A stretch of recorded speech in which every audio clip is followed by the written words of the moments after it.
La bouche et les yeux d'un personnage peuvent être représentés en 3D, tout comme être développés avec des textures qui seront animées ou non. De tels choix influenceront le style du personnage. Alors, je vais poursuivre ma démonstration avec ma dernière scène. C'est le personnage de ma précédente démonstration avec les oreilles marquées. Si je me mets avec la quatrième sphère, mon affichage, quel qu'il va être au rendu, j'ai placé un peu mon éclairage et j'ai changé ma couleur de fond qui est un peu plus foncée. Ma tête est sélectionnée et si on regarde, on a un matériel qui est là par défaut. Je peux le renommer. Alors, je vais l'appeler, disons, tête qui va être la peau. Alors, dans ma démonstration, je vais montrer comment on peut travailler avec plusieurs couches de texture superposées une par-dessus l'autre. Alors, pour travailler avec des images de texture, ce qui est important, c'est de faire un dépliage UV. Ma tête est sélectionnée et je m'en vais ici en mode édition. Plutôt que de changer mon espace de travail, j'ai l'habitude ici de toujours modifier la grandeur de mes fenêtres, m'ajouter des fenêtres. Alors, je vais aller chercher l'éditeur UV pour faire un dépliage. Alors, l'ensemble de mes faces sont sélectionnées. Dans mon choix ici, je peux choisir différents types de dépliage. Alors, on peut voir ici que j'en ai déjà un dépliage parce que je suis parti d'une forme qui était en librairie, un cube. Donc, cette tête-là a été sculptée à partir d'un cube.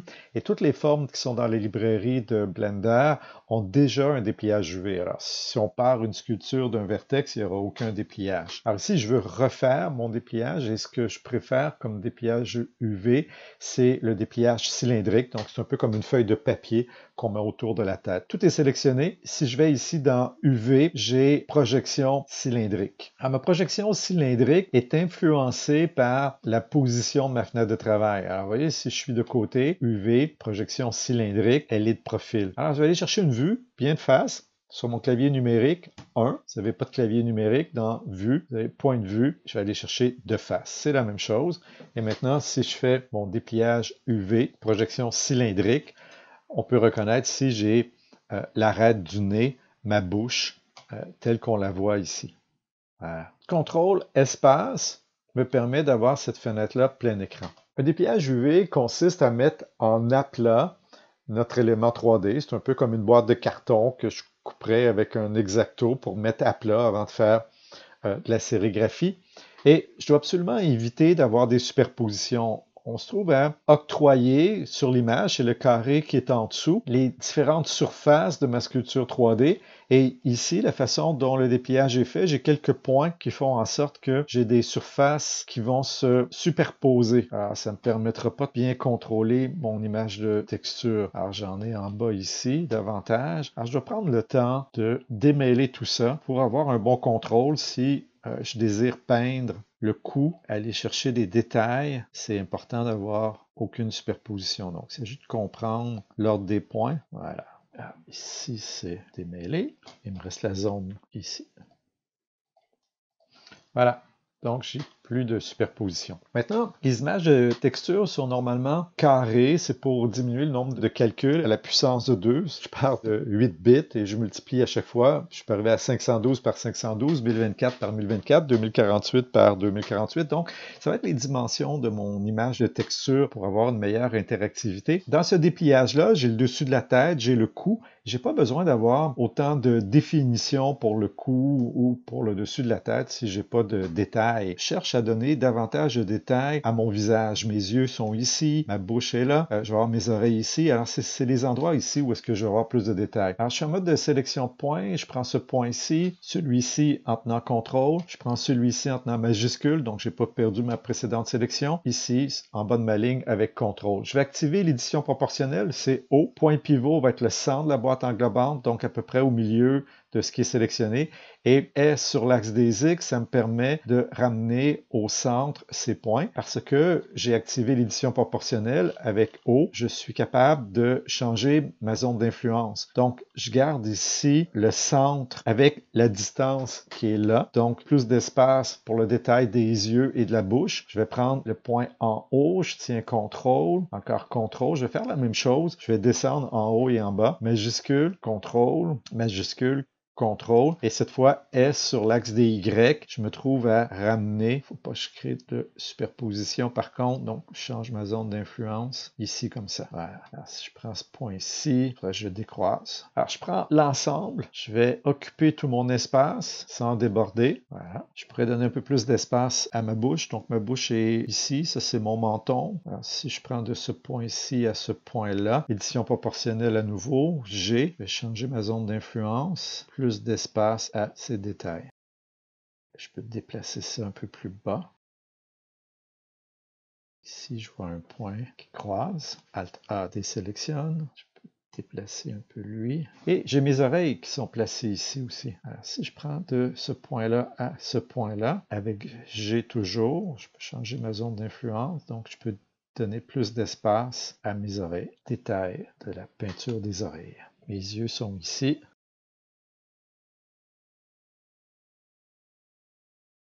Voilà, donc plus de pixels pour les yeux, plus de pixels pour la bouche, un peu plus pour les oreilles que derrière la tête et les autres détails. Donc, contrôle espace, je suis revenu ici, l'ensemble de mes fenêtres. Oh, je vais enlever l'édition proportionnelle et je peux créer une nouvelle image. Nouveau, je peux lui donner un titre. Je vais l'appeler tête peau. Je vais augmenter ma résolution. Donc, au lieu de 1024, je vais utiliser 2048. Ce qui n'est pas apparent, j'ai ma couleur ici. Donc, c'est un noir sur le tableau noir. Je peux aller ici, me chercher une couleur de peau de base. Un peu moins saturé comme ça.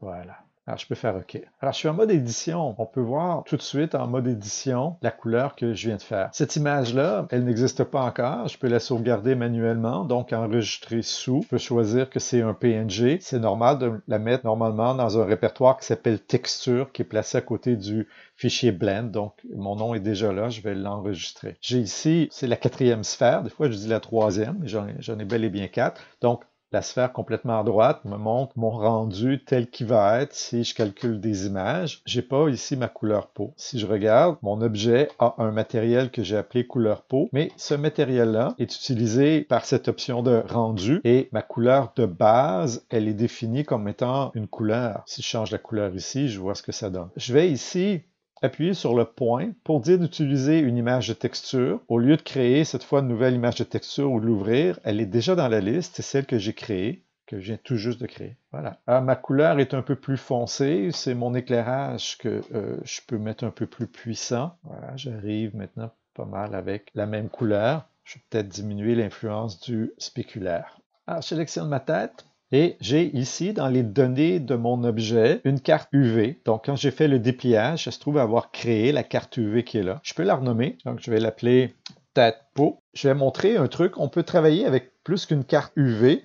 Ça contrôle comme ça la position des différentes images de texture et il y a une amélioration avec la version 3 de Blender. Lorsqu'on va fusionner des objets, j'ai remarqué que les cartes UV maintenant étaient conservées. Mon matériel ici, il y a beaucoup de choses que je peux faire dans le tableau de droite, mais c'est plus facile pour comprendre ce qui se passe avec l'éditeur de shader. Encore une fois, bon, je change pas mon espace de travail. En mettant mon curseur en bas ici, je peux me créer une nouvelle fenêtre, donc je garde l'accès à l'éditeur UV. Et je peux aller chercher ici l'éditeur de shader. Contrôle, barre d'espacement. Mon éditeur de shader a actuellement que la sortie du matériel, le matériel BSDF guidé et mon image de texture peau. C'est exactement ce qu'on voit ici.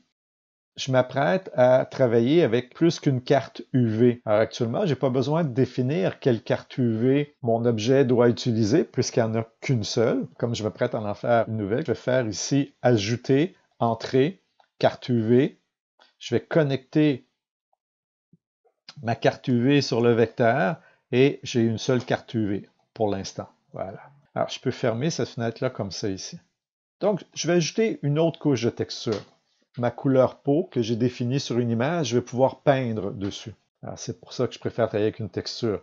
Alors, j'ai ici de sélectionner ces 3 boîtes-là. Je fais CTRL-C, CTRL-V. Alors, je me trouve à avoir copié mes 3 boîtes plutôt que d'aller chercher tous les éléments ici dans le panneau d'en haut. Alors, ce que je veux faire ici, c'est aller chercher une image de texture différente. Je vais faire un nouveau dépliage. Lorsque je viens ici, dans ma page de données, j'ai une carte UV. Si j'appuie sur le plus, je me trouve à avoir copié la carte UV que j'avais déjà fait le dépliage, donc replacer les points.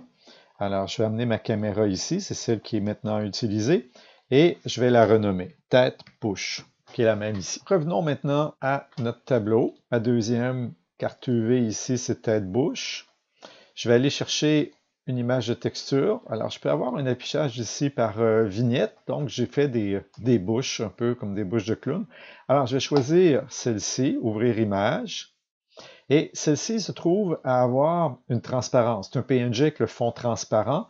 Alors, je veux utiliser le canal alpha. Donc, alpha pour la transparence que je vais connecter ici. Voilà. Alors, je vais superposer mes deux textures. Dans Ajouter, j'ai Shader. Normalement, je devrais être capable d'utiliser Ajouter Shader qui combine les deux shaders un par-dessus l'autre. Mais il semble avoir un problème que moi, je pense que c'est un bug. Je vais utiliser à la place le shader de mélange. Et le shader de mélange, donc, ce qui est en dessous va en haut, ce qui est par-dessus va en bas. Et je vais connecter ici les deux ensemble. Contrôle barre d'espacement pour revenir à ce qu'on avait ici. Si je viens en mode objet, je me trouve à avoir ici ma bouche qui se trouve à être devant. Donc, mon mixeur sert ici à montrer sans la bouche et maintenant avec la bouche. Le problème que je parlais tout à l'heure, c'est que si mon facteur est à 1, l'autre disparaît. Moi, ça m'apparaît anormal, fait que je me suis aperçu que avec mon shader de mélange, si je rentre 0.999, j'ai la pleine opacité et j'ai gardé l'autre en dessous de cette façon-là. Revenons à mon dépliage UV. La carte UV est choisie ici. Autrement dit, si je mets ma caméra ici, je sélectionne ici, c'est celle de l'arrière-plan. Et ici, c'est celle de l'avant-plan. Je vais afficher ma bouche. En sélectionnant l'ensemble des vertex, si j'agrandis et que je déplace mon vertex, je suis prêt à aller placer ma bouche. On voit que j'ai une répétition. La répétition est une option que nous avons ici. Alors, par défaut, ma texture est répétée. Alors, je vais aller ici faire tronquer. Voilà, j'en ai qu'une seule. La ligne bleue, c'est mon marqué dur parce que je suis en mode édition. Alors, je suis capable d'aller positionner, donner l'importance que je veux à ma bouche, la replacer de cette façon-là. Place ma carte UV. Voilà. Alors, je vais revenir en mode objet. Et maintenant, je vais expliquer la possibilité d'aller peindre directement sur la couleur de la peau. Je préférais avoir ma bouche quand même un peu plus grande. Donc, je reviens en mode édition. Je vais jouer sur la grandeur, sur les Y. Voilà. Ça donne une grande bouche. Je vais aller ici en mode peinture de texture. Je vais aller chercher l'affichage de ma texture peau. Avec les paramètres de mon outil, j'ai des choses à définir. Le mode, je veux peindre sur une image de texture. Quelle image de texture? Celle qui est la texture de peau. Et ici, ce que je vois, c'est pas identifié, mais c'est ma carte UV. On se rappelle que j'ai deux cartes UV. Et ici, je vais spécifier que je veux travailler avec la carte UV de la texture de la peau. Alors, on va voir qu'on peut peindre directement aussi en bas, mais ce que je vais peindre va apparaître sur mon image de texture. F va rapetisser mon trait. J'ai naturellement mes couleurs qui sont là. Si j'utilise la touche S, j'ai une pipette. Donc, on peut voir, là, ma couleur vient d'apparaître ici. Je peux cliquer sur ma couleur, choisir la couleur que je veux. Donc, j'ai une couleur primaire, j'ai une couleur secondaire. Je peux avoir des palettes de couleurs, bien entendu. Lorsque mon curseur dans la fenêtre de travail, X permute entre les deux couleurs qui sont là. Alors, quand je clique ici, travailler ma couleur, aller la chercher, et je me trouve à avoir déjà, par défaut, la symétrie qui est activée. Alors, ça veut dire que si je dessine un œil d'un côté, j'ai nécessairement l'autre en même temps de l'autre côté.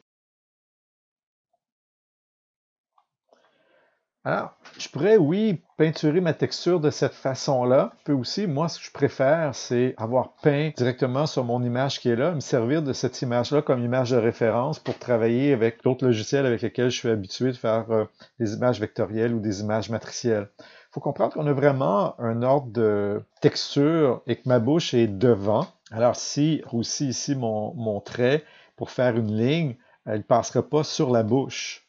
Donc, j'ai deux couches de texture une par-dessus l'autre. Je viens de faire CTRL Z.